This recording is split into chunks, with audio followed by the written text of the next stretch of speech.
was chosen to represent the sentiment behind the International Joaquín Rodrigo Festival 2009.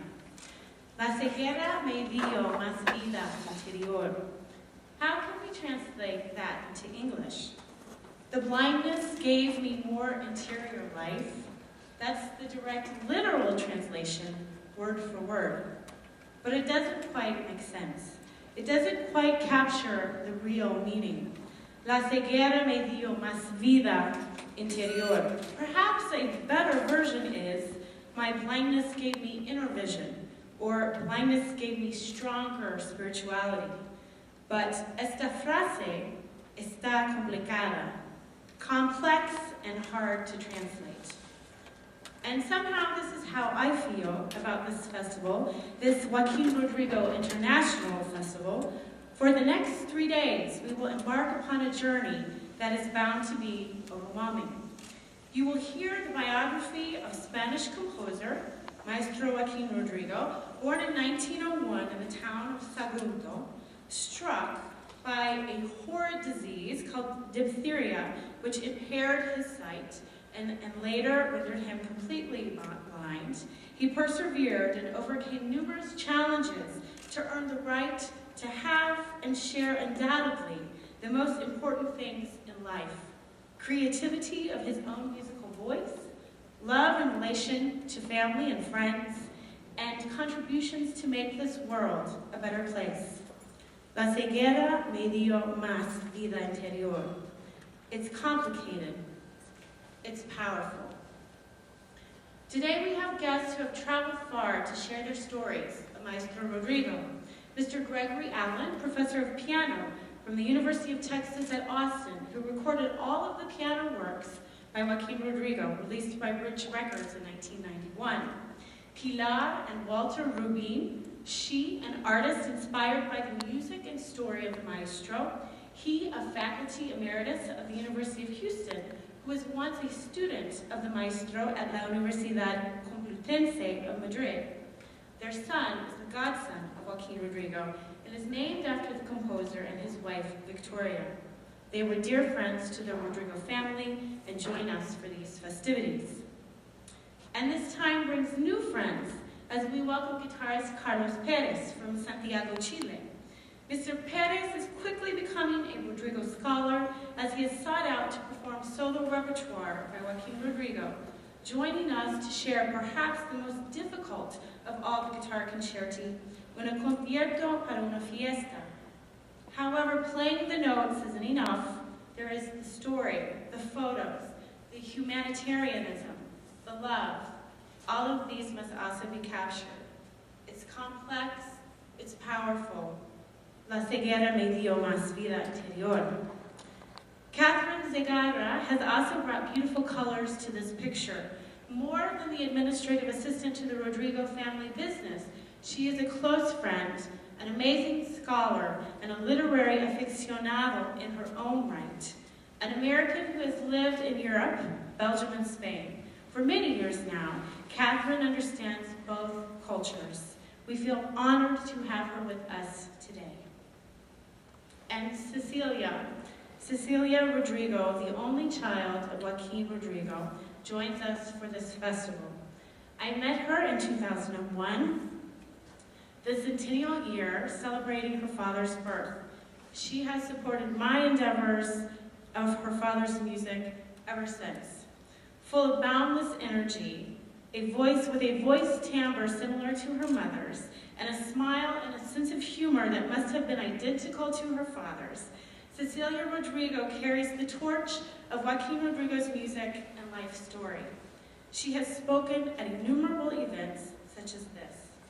The director of both the Ediciones Joaquín Rodrigo and the Fundación Joaquín and Victoria Rodrigo, her passion is poured into the detailed organization and publishing her father's works and carrying forth his philanthropic vision.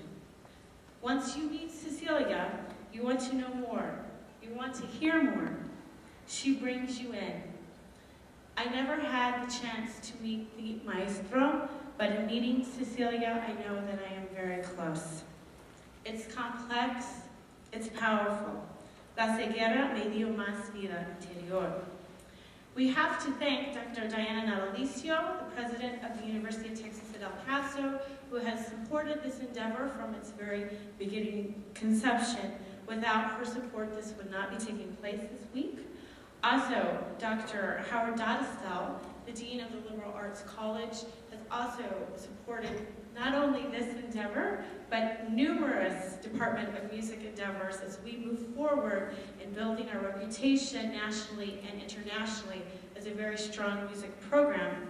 I also would like to thank the numerous staff affiliated with both of these two offices who really helped with the organization, in particular Beto Lopez of University Relations. I am very grateful for all of your assistance. And for the students here at UTEP, for their continued contributions, for attending numerous events, and for learning about the composer and performing his works, for as many honors as a composer receives. And Maestro Rodrigo has won many numerous honors from all over the world. For as many honors as one receives as a composer, perhaps the best reward is the continued performance of his or her works. And now I'd like to introduce and thank another key member in regard of this festival taking place, the chairman of the Department of Music, Dr. Lowell E. Grant.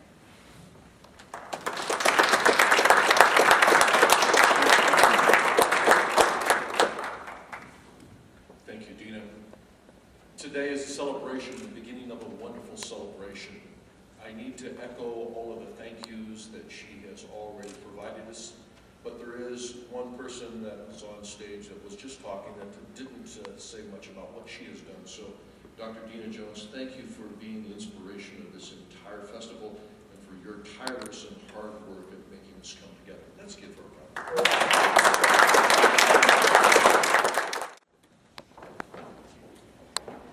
These are 3 piano students.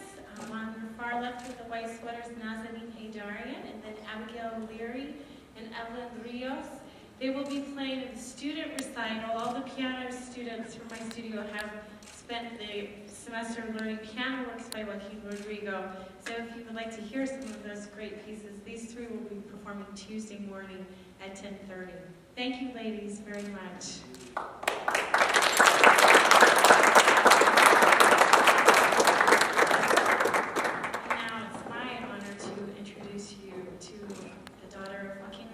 Cecilia Rodrigo.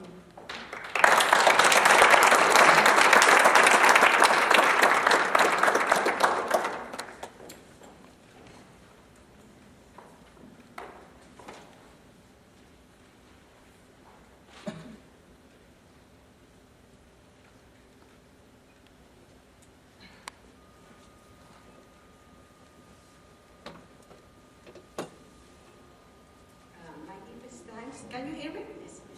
My deepest thanks to the University of Texas at El Paso for the very warm welcome you have given us. My personal thanks are especially addressed to the President of the University of Texas at El Paso, Dr. Dena Natalicio, to the Dean of the Liberal Arts College, Dr. Howard Dodestel, and to the Chair of the Department of Music, Dr. Lauren. And to all of you who are involved in the Rodrigo Festival, for your dedication and the interest you have shown in my father's music. My greatest wish is that you may have enjoyed the experience of staying